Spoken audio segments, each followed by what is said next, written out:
حضرت محمد صلی اللہ علیہ وآلہ وسلم تقریباً 570 عیسوی میں مکہ میں پیدا ہوئے۔ وہ عبداللہ بن عبد المطلب اور آمنہ بنت وہب کے بیٹے تھے۔ ان کے والد عبداللہ جو کہ قریش کے قبائلی رہنما عبد المطلب بن ہاشم کے بیٹے تھے، حضرت محمد صلی اللہ علیہ وآلہ وسلم کی پیدائش کے وقت انتقال کر گئے۔ ان کی والدہ حضرت آمنہ کا انتقال اس وقت ہوا جب وہ 6 سال کے تھے اور حضرت محمد صلی اللہ علیہ وآلہ وسلم کو یتیم چھوڑ دیا۔ ان کی پرورش اپنے دادا عبد المطلب اور چچا ابو طالب کی نگرانی میں ہوئی۔ بعد کے سالوں میں وہ وقتاً فوقتاً اپنے آپ کو ہرا نامی پہاڑی غار میں کئی راتوں کی عبادت کے لیے الگ تھلگ کرتے تھے۔ جب وہ 40 سال کے تھے، تقریباً 610 عیسوی میں محمد صلی اللہ علیہ وآلہ وسلم نے جبرائیل کے غار میں تشریف لانے اور خدا کی طرف سے پہلی وحی حاصل کرنے کی اطلاع دی۔ 613 عیسوی میں محمد صلی اللہ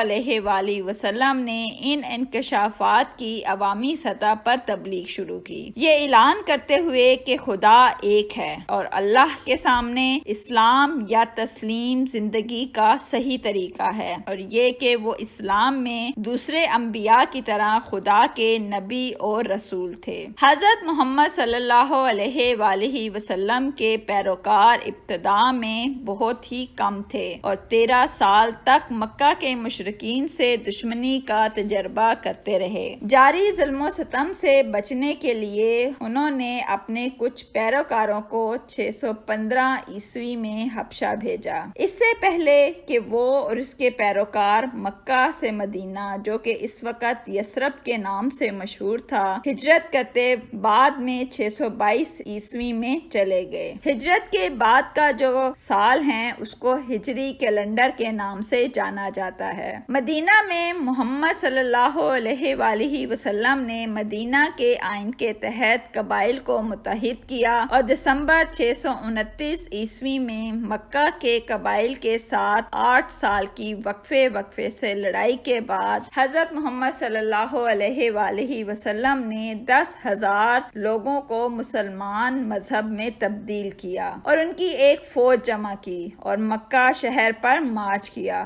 فتح بڑی حد تک بلا مقابلہ ہوئی اور حضرت محمد صلی اللہ علیہ وآلہ وسلم نے کم سے کم جانی نقصان کے ساتھ شہر پر قبضہ کر لیا۔ الوداعی حج سے واپسی کے چند ماہ بعد 632 عیسوی میں وہ بیمار ہو کر انتقال کر گئے۔ ان کی موت کے وقت جزیرہ نما عرب کے زیادہ تر لوگ اسلام قبول کر چکے تھے۔ وہ وحی یا آیات جو حضرت محمد صلی اللہ علیہ وآلہ وسلم نے اپنی وفات تک موصول ہونے کی اطلاع دی ہے، وہ قرآن کی آیات ہیں۔ ان کی بنیاد مذہب ہے جسے مسلمان خدا کا لفظی لفظ اور اس کی آخری وحی کے طور پر مانتے ہیں۔ قرآن کے علاوہ محمد صلی اللہ علیہ وآلہ وسلم کی تعلیمات اور طرز عمل جو منتقل شدہ رپورٹس میں پائی جاتی ہیں، جنہیں حدیث کہا جاتا ہے، اور ان کی سوانح حیات یا سیرت میں بھی اسلامی قانون کے ماخذ کے طور پر استعمال کیا جاتا ہے۔ قرآن اسلام کا مرکزی مذہبی متن ہے۔ مسلمانوں کا عقیدہ یہ ہے کہ یہ خدا کے ان الفاظ کی نمائندگی کرتا ہے جو حضرت جبرائیل علیہ السلام نے محمد پر نازل کیا۔ قرآن بنیادی طور پر ایک واحد خدا کے رسول سے مخاطب ہے، جسے متعدد آیات میں حضرت محمد صلی اللہ علیہ وآلہ وسلم کے طور پر بھیجا گیا ہے۔ قرآنی متن میں قریش کے ہاتھوں بے دخلی کے بعد یثرب میں ان کے پیروکاروں کی آبادکاری کا بھی ذکر ہے۔ مختصراً فوجی مقابلوں کا بھی ذکر ہے، جیسے کہ بدر میں مسلمانوں کی فتح۔ قرآن تاہم حضرت محمد صلی اللہ علیہ وآلہ وسلم کی تاریخی سوانح عمری کے لیے کم سے کم مدد فراہم کرتا ہے۔ زیادہ تر قرآنی آیات اہم تاریخی سیاق و سباق اور ٹائم لائن فراہم نہیں کرتی۔ قرآن میں حضرت محمد صلی اللہ علیہ وآلہ وسلم کے تقریباً کسی بھی ساتھی کے نام کا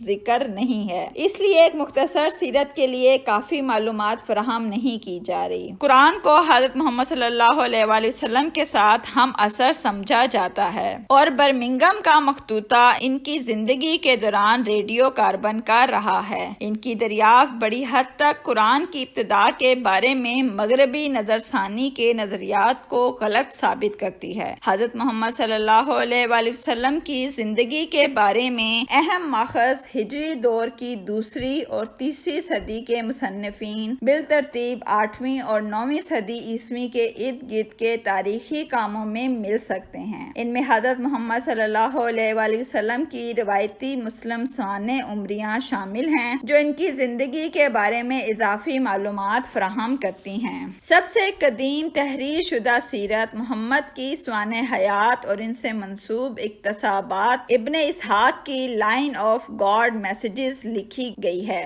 767 عیسوی یا 150 ہجری میں اگرچہ اصل کام گم ہو گیا تھا، لیکن یہ سیرت ابن ہشام کی تحریروں اور کچھ حد تک الطبرہ کی تحریروں میں وسیع اقتباسات کے طور پر زندہ ہے۔ تاہم ابن ہاشم نے اپنی سوانح عمری حضرت محمد صلی اللہ علیہ وآلہ وسلم کے دیباچے میں لکھا ہے کہ اس نے ابن اسحاق کی سوانح عمری سے ان امور کو خارج کر دیا جو کچھ لوگوں کو تکلیف پہنچاتے ہیں۔ ایک اور ابتدائی تاریخی ماخذ الواقدی متوفی 207 ہجری کے ذریعے محمد صلی اللہ علیہ وآلہ وسلم کی مہمات کی تاریخ اور واقدی کے سیکٹری ابن سعد البغدادی متوفی 230 ہجری کا کام ہے۔ ان ابتدائی سوانح کاوشوں کے وجہ سے محمد صلی اللہ علیہ وآلہ وسلم کے بارے میں کسی بڑے مذہب کے تقریباً کسی دوسرے بانی سے زیادہ جانا جاتا ہے۔ مسلم اسکالرز نے عام طور پر سوانح ادب کی بجائے حدیث کے ادب پر زیادہ زور دیا ہے، کیونکہ احادیث روایت کی ایک روایت کو برقرار رکھتی ہیں۔ سوانح ادب کے لیے ایسی زنجیر کی کمی ان کی نظر میں اسے ناقابل تصدیق بناتی ہے۔